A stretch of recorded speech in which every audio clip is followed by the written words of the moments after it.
Então, vamos lá, para a nossa classe nesta noite. Quantos anjos estão saindo da glória? 7 anjos. O que eles têm na mão deles?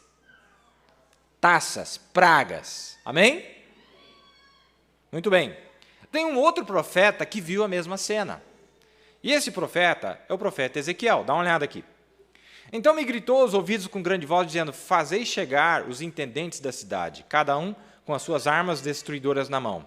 E eis que viam 6 homens a caminho da porta alta, que olha para o norte, cada um com suas armas destruidoras na mão. Ó, as pragas aí, ó. E entre eles um homem vestido de linho, com um tinteiro de escrivão à sua cinta, e entraram-se e puseram junto ao altar de bronze.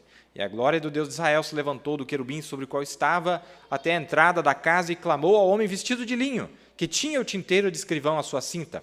E disse-lhe o Senhor: passa pelo meio da cidade, pelo meio de Jerusalém, e marca com sinal as testas dos homens que suspiram e gemem por causa de todas as abominações que se cometem no meio dela.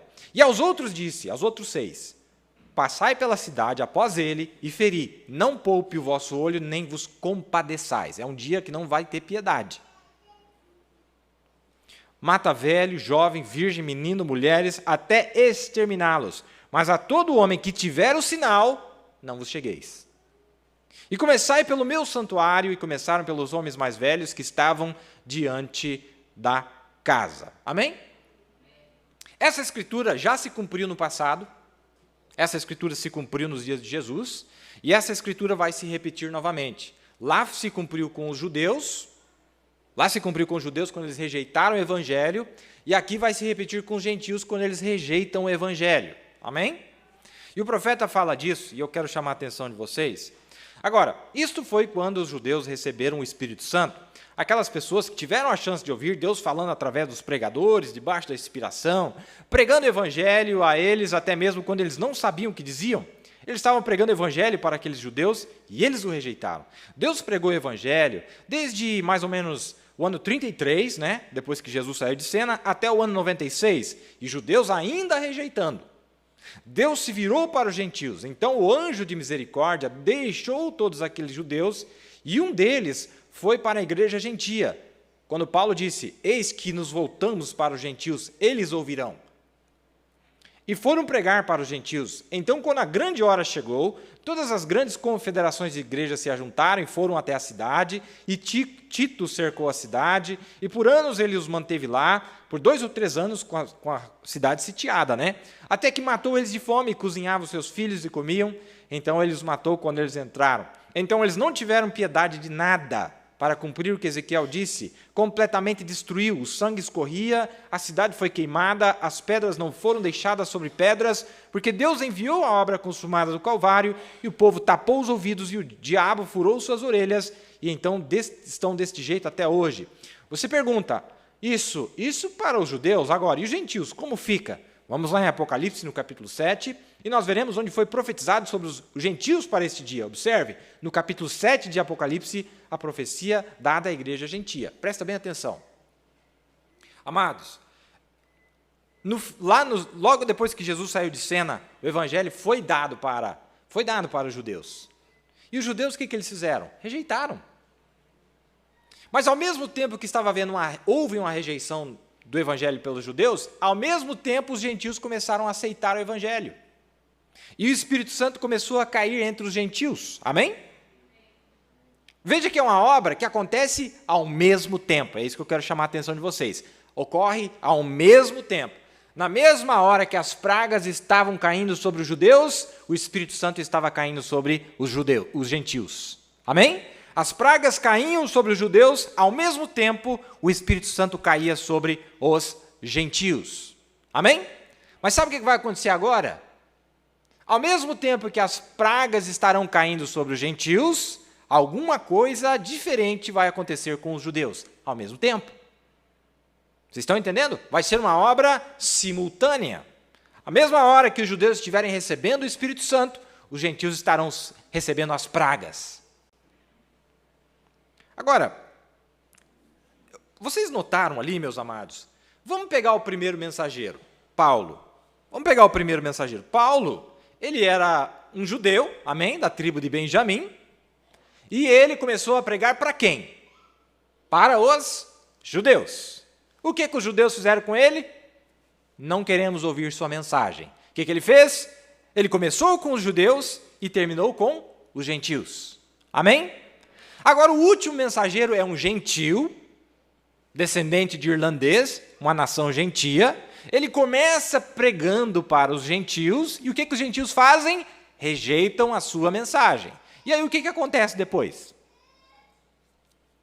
Vamos dar uma olhada, o profeta falando. O que ele está falando quando quiseram que ele fosse lá para Israel?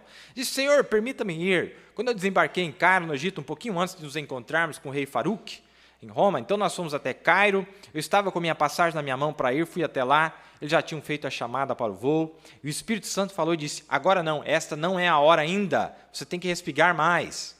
Eu mal podia acreditar, fui para detrás do hangar, Deus é meu juiz, e eu orei, me ajoelhei, e eu disse: Pai Celestial, mais 1 ou 2 horas e eu estarei na Palestina, eu desafiarei aqueles judeus e direi: vocês falaram isso, se ele for o Messias, o verdadeiro Messias, que vocês querem ver ele fazer o sinal do profeta, e vocês crerão nele?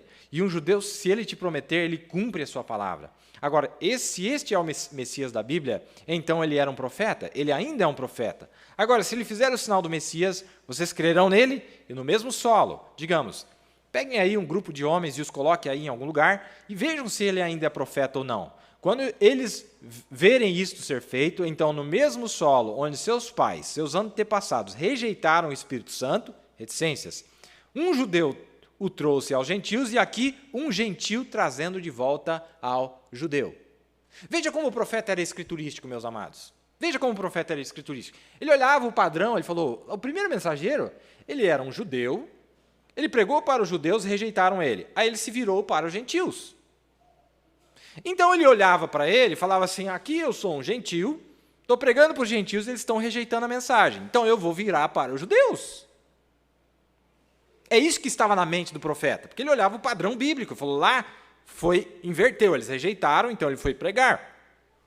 Aí ele diz aqui: quando aquele judeu receber o evangelho, o dia dos gentios estão terminados, mas ele não me permitiu ir. Por quê? Não sei. Aqui, em 1 minuto, nós vamos te mostrar na Escritura o porquê, a marca da besta e o selo de Deus. A Escritura que ele estava mencionando era esta, onde está escrito aqui no livro de Atos.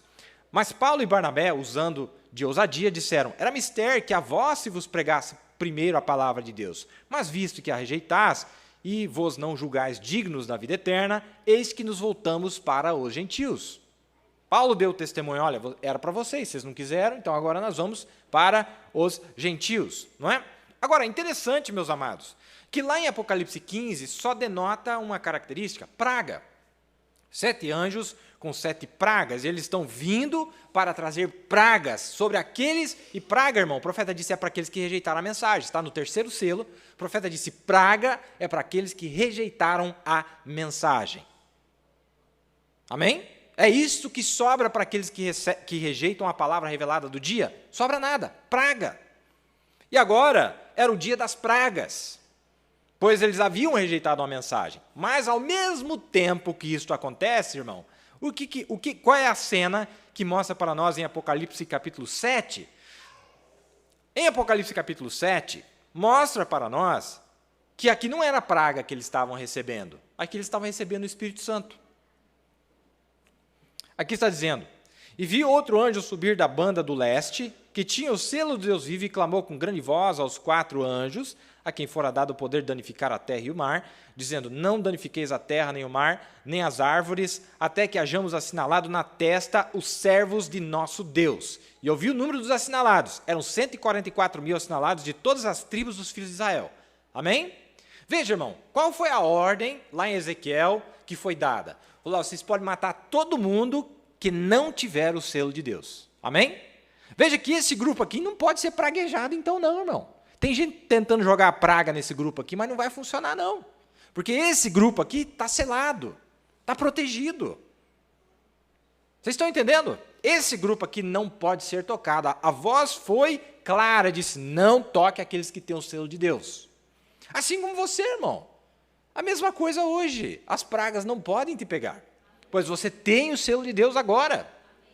Enquanto elas temporariamente estão caindo, mesmo assim elas não podem tocar. todas essas pragas que estão caindo aí, não são para nós. É para aqueles que não têm o selo de Deus. Amém? Não é maravilhoso? Eu fico muito contente, não é, de ver esse Deus se importando com nós nesta magnitude. Agora,